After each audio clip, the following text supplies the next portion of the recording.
Hello दोस्तों, welcome to back my YouTube channel. आज हमने आप लोग के लिए लेकर आया है लागत का वर्गीकरण। लागत का तत्व तो हमने पिछले वीडियो में पढ़ा चुका था। यदि डाउट होगा तो पिछले वीडियो आप देख सकते हैं, डिस्क्रिप्शन में लिंक है। तो आज पढ़ने वाला है क्या, लागत का वर्गीकरण। लागत का वर्गीकरण क्या होता है? कोई भी निर्माणी संस्था है या कोई कंपनी जो वस्तुओं का निर्माण करती है, वो लागत के अलग अलग प्रकार की लागतें लगाती हैं, जो एक तरह से लागत का अंग बोला जाता है। और जैसे ही लागत में विकास होती जाती है, यानी जितना ही विकास होती है वैसा ही लागत के नाम में परिवर्तन होते जाता है और उसे अलग अलग नामों से बुलाया जाता है। आज हम उन्हीं के बारे में जानने वाले हैं। तो सबसे पहले उनके बारे में जानेंगे तो सबसे पहले आएगा आपका प्राइम कॉस्ट। क्या आएगा? प्राइम कॉस्ट, यानी कि मूल लागत। क्या आएगी? मूल लागत। अब दोस्तों ध्यान देने वाली बात यहां पे एक है, मूल लागत की प्रक्रिया निकालने की प्रक्रिया में, मूल लागत निकालने की प्रक्रिया में एक और मटेरियल निकाला जाता है जिसका नाम है मटेरियल कंज्यूम। क्या निकाला जाता है? लागत निकाला जाता है। लागत का क्या नाम है? Material consume. मटेरियल कंज्यूम निकालने से पहले सबसे पहले आपको सर्वप्रथम यहां पर लेनी होगी opening stock. Opening stock of raw material,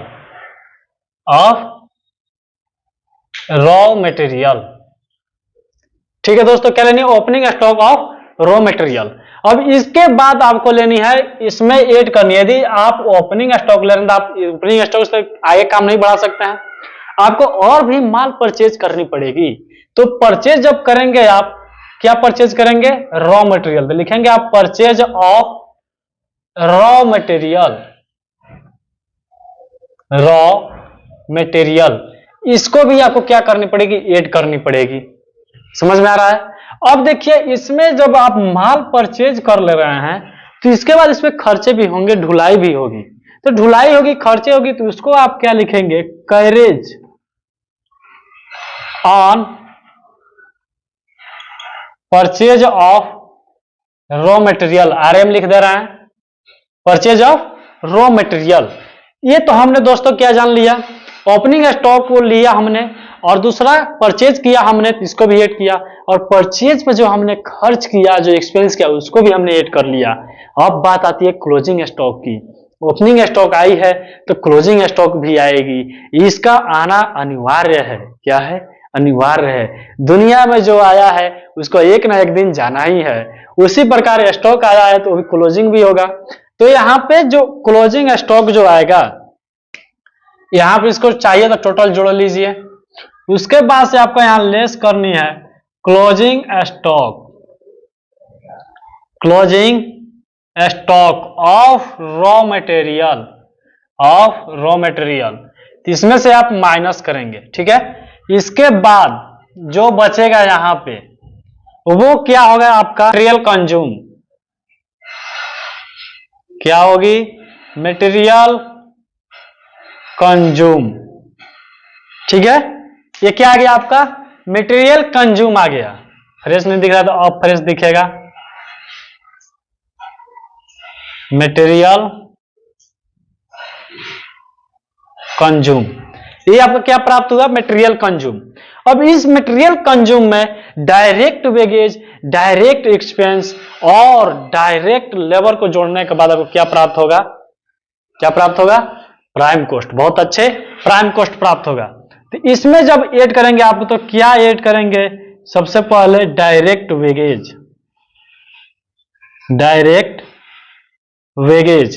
direct wages आपने इसमें ऐड किया। इसके बाद से आपने क्या ऐड किया? Direct expense.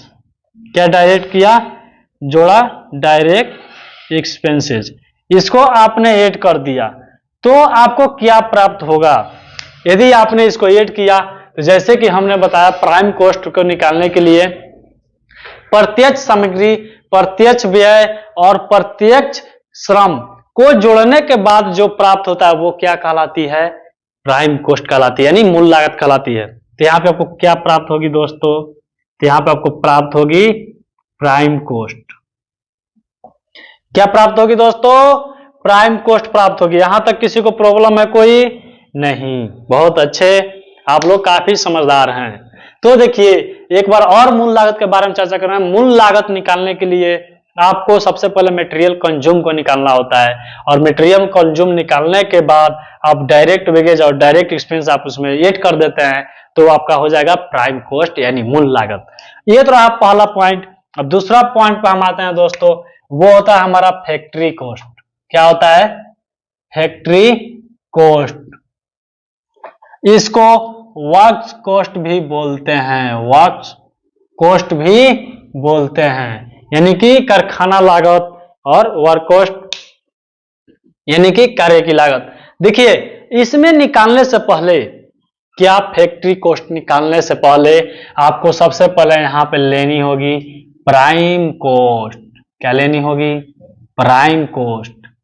यहां पे थोड़ा ध्यान दीजिएगा, यदि आप कोई व्यवसाय उत्पन्न कर रहे हैं, बना रहे हैं, चला रहे हैं, उसके लिए आप मटेरियल खरीद रहे हैं, तो जो भी आपका मटेरियल होगा वो कहां आप निर्माण करेंगे?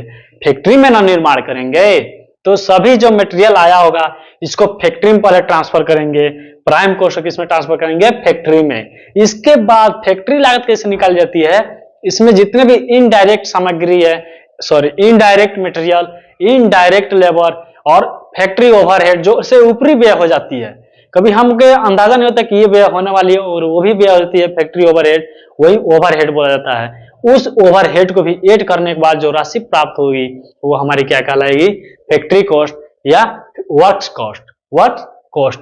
तो सबसे पहले आप दोस्तों इसमें ऐड करेंगे क्या? Indirect material. इनडायरेक्ट मटेरियल आप इसमें क्या करेंगे? ऐड करेंगे। इसके बाद इसमें क्या ऐड करेंगे? तो यदि जब मटेरियल आ गया तो इसमें काम भी, लेबर भी आएंगे, तो इसमें आपको क्या जोड़नी है? Indirect labour. क्या जोड़नी है? Indirect labour. आगे समझ में? इनडायरेक्ट लेबर को जोड़ने के बाद आपको और भी खर्चे होंगे जो हमने बताया, ओवरहेड, फैक्ट्री ओवरहेड, यानी कि कुछ खर्चा ऊपरी व्यय होंगे जिसका अंदाजा नहीं था फिर भी खर्चे हो गए, ओवरहेड होंगे। तो फैक्ट्री ओवरहेड, यहाँ पे ओवरहेड भी आप लिख सकते हैं, इसमें कोई प्रॉब्लम नहीं है, आप इसको ऐड कर दिए। इसके बाद इसके साथ साथ यदि दिया रहे works progress, works in progress में ओपनिंग बैलेंस दिया रहे, किसमें? वर्क इन प्रोग्रेस में, यानी काम चल रहा है उसमें यदि कुछ और बढ़ता है आगे, उसमें यदि ओपनिंग बैलेंस दिया रहा है तो उसको भी क्या करेंगे? ऐड करेंगे। तो ऐड करेंगे तो उसका क्या होगा? Works in progress. क्या होगा? Work in progress. लेकिन कब? जब ओपनिंग बैलेंस में दिया हो या ओपनिंग स्टॉक में दिया हो, इसको क्या करेंगे? ऐड करेंगे। क्या करेंगे? ऐड करेंगे दोस्तों। इसके बाद से टोटल यहाँ पे इसको जोड़ लीजिए, नहीं जुड़ेगा तो भी चलेगा लेकिन जोड़ने में आपको काफी आसानी होगी, जोड़ लीजिएगा। तो अब जोड़ने के बाद जैसे यहाँ ओपनिंग स्टॉक आया था तो यहाँ पे गया भी था क्लोजिंग स्टॉक के रूप में, तो यहाँ भी जो वर्क इन प्रोग्रेस में जो ओपनिंग बैलेंस आया था वो क्लोजिंग बैलेंस भी होगा। तो जैसे ही क्लोजिंग बैलेंस होगा दोस्तों, यहाँ पे लेंगे लेस, और लेस में क्या डालेंगे?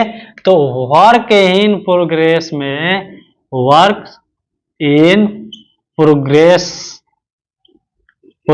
में क्लोजिंग बैलेंस या क्लोजिंग स्टॉक, जो भी जिस नाम से दिया हो, लेकिन वर्क इन प्रोग्रेस दिया हो तो क्लोजिंग बैलेंस में अक्सर दिया होता है, ओपनिंग बैलेंस में अक्सर दिया होता है। तो ये जब दिया रहेगा तो इसको क्या करेंगे? माइनस करेंगे। इसके माइनस करने के जस्ट बाद, क्या? इसके माइनस करने के जस्ट बाद आता है सेल ऑफ स्क्रैप। क्या आता है? Sale of scrap. इसको भी क्या करेंगे? लेस करेंगे। क्या? Sale of scrap. Sale of scrap यदि दिया रहेगा तो, नहीं दिया रहेगा तो कोई बात नहीं है, देता नहीं है, कभी कभी सीरियस कभी किसी केस में दे देता है, इसको भी लेस करेंगे। उसके बाद जो टोटल बैलेंस जो बच के आएगा, इसको जोड़ने के, इसके घटाने के बाद जो बैलेंस आएगा वो हमारा कहेगा वर्क्स कॉस्ट। क्या कहेगा? वर्क्स कॉस्ट या फिर फैक्ट्री कॉस्ट। क्या कहेगी दोस्तों? Factory cost. आगे समझ में? अब चलेंगे हम अगला पॉइंट, तीसरा नंबर। जो तीसरा नंबर निकालने के लिए ऑफिस एक्सपेंस, ऑफिस कॉस्ट निकालेंगे। ये तो हमारा हो गया क्या, प्राइम कॉस्ट और फैक्ट्री कॉस्ट। अब निकालेंगे हम ऑफिस कॉस्ट। तो ऑफिस कॉस्ट निकालने से पहले इसको मिटाना पड़ेगा, बोर्ड भर चुका है। आप लोग वीडियो स्किप करके और क्या कर सकते हैं, इसको स्क्रीनशॉट ले सकते हैं। स्क्रीनशॉट लेने के बाद आप लोग चलिए अब चलते हैं अगले पे।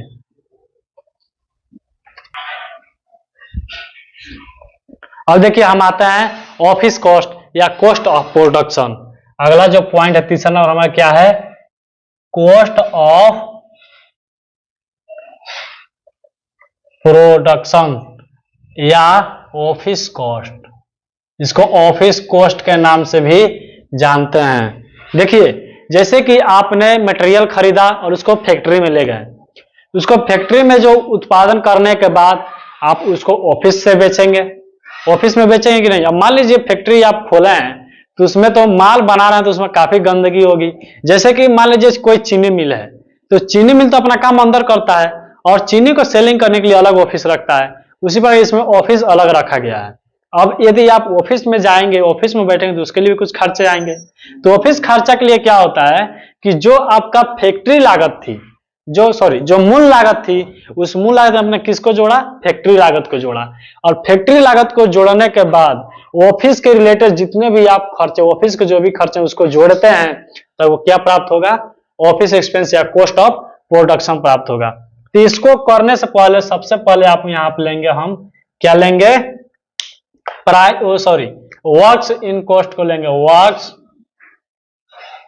कॉस्ट को लेंगे। वर्क्स कॉस्ट को किसमें लेंगे, ऑफिस कॉस्ट ऑफ प्रोडक्शन या ऑफिस कॉस्ट को निकालने के लिए। तो इसको जैसे ही लेंगे इसमें आपको जोड़ना होगा ऑफिस रिलेटेड जितने भी एक्सपेंस आएंगे उसको जोड़ना है। जैसे कि ऑफिस एडमिनिस्ट्रेटिव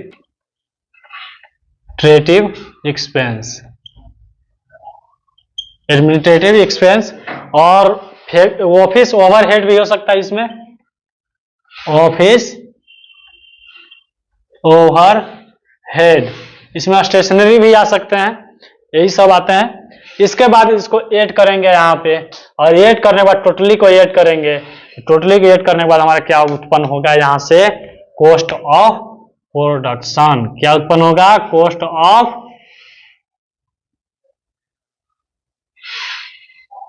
प्रोडक्शन।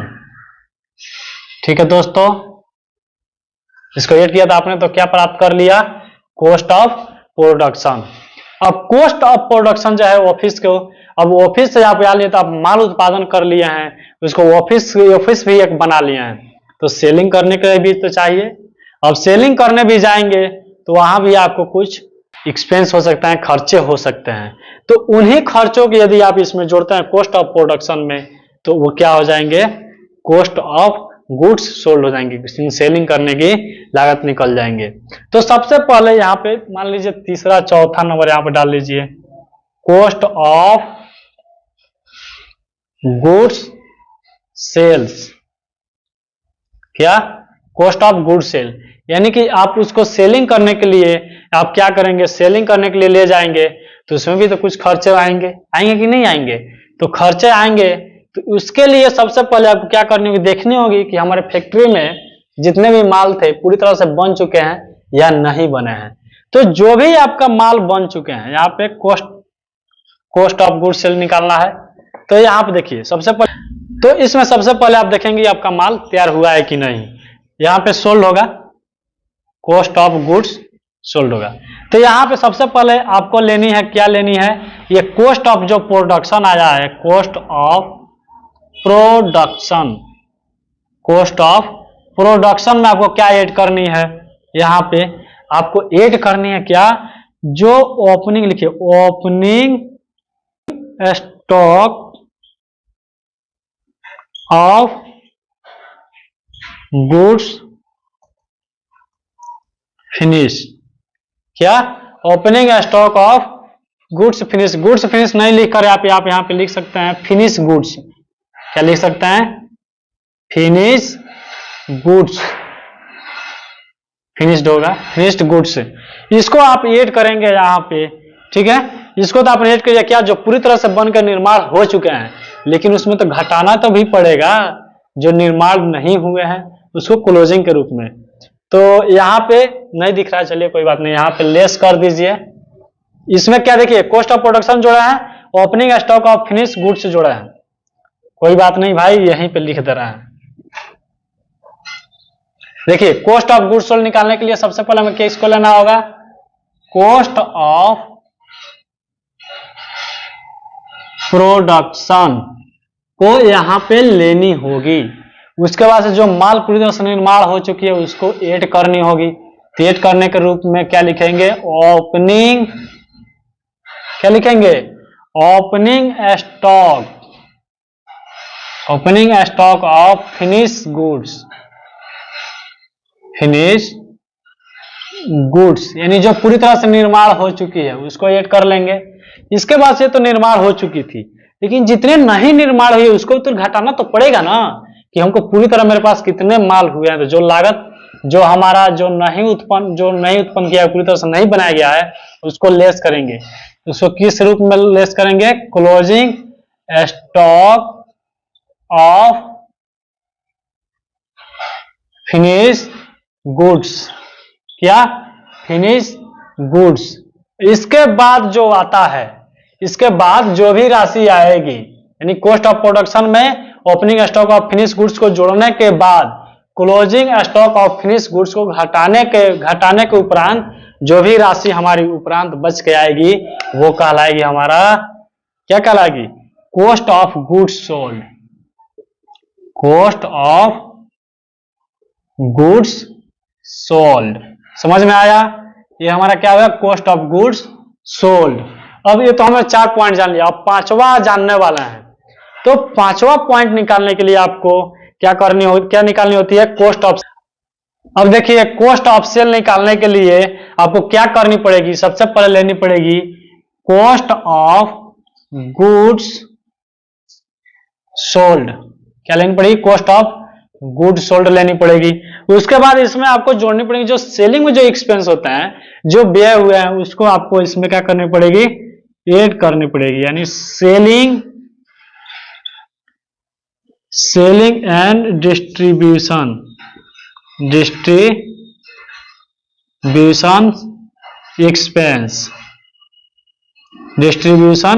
एक्सपेंस, समझ में आया, डिस्ट्रीब्यूशन एक्सपेंस जोड़ेंगे तो हमारा यहाँ पे पूरे टोटली जोड़ने के बाद हमें क्या प्राप्त होगी, cost of sale, cost of sale. तो कॉस्ट ऑफ सेल को यहाँ पे आप टोटल कॉस्ट लिख सकते हैं या नहीं भी लिख सकते हैं, ठीक है, लेकिन आप लिख लीजिएगा तो काफी आपके लिए मदद होगी। टोटल कॉस्ट, क्योंकि लास्ट कॉस्ट है। अब हमें सीधे जाएंगे सेलिंग प्राइस निकालने के लिए, उसमें अपना प्रॉफिट जोड़ेंगे, उसके बाद उसको सेल कर देंगे, जो हमारा प्रॉफिट होगा वो हमारा होगा, जो बिक्री होगा वो हमारा बिक्री होगा। तो देखिए यहां तक समझ गए, इसको स्क्रीनशॉट लेना है तो ले लीजिए, अब मिटा रहे हैं इसको। अब दोस्तों हमने तो माल पूरी तरह तैयार कर लिया, कॉस्ट ऑफ सेल का अनुमान भी लगा लिया, तो अब सेलिंग करने की बात आएगी तो क्या निकालेंगे, cost of selling price. Cost of selling price नहीं, डायरेक्ट सेलिंग प्राइस होगा। तो 5वां नंबर था, ये 6ठा और अंतिम नंबर है, क्या है, सेलिंग प्राइस। तो सेलिंग प्राइस निकालने के लिए आपको सबसे पहले इस टोटल कॉस्ट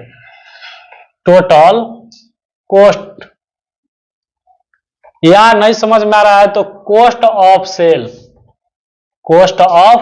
सेल को लीजिए। यहां पे कॉस्ट ऑफ सेल को आपने ले लिया, कॉस्ट ऑफ सेल को लेने के बाद आपका प्रॉफिट कितना हुआ, यहां पे आपको क्या करनी है, ऐड करनी है प्रॉफिट।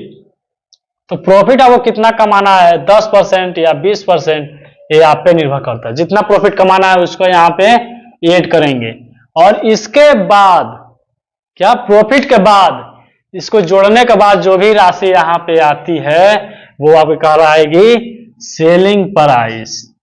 क्या कहलाएगी, सेलिंग प्राइस। समाप्त हुआ। देखिए ये तो सभी 5 तक तो लागत ही लागत थे, और अंतिम क्या था, सेलिंग प्राइस। तो 5 हमने क्या जान लिया, इसका वर्गीकरण कॉस्ट का, और 6ठा जो हमने जाना वो क्या था, सेलिंग प्राइस था। तो इस प्रकार ये वर्गीकरण समाप्त हुआ।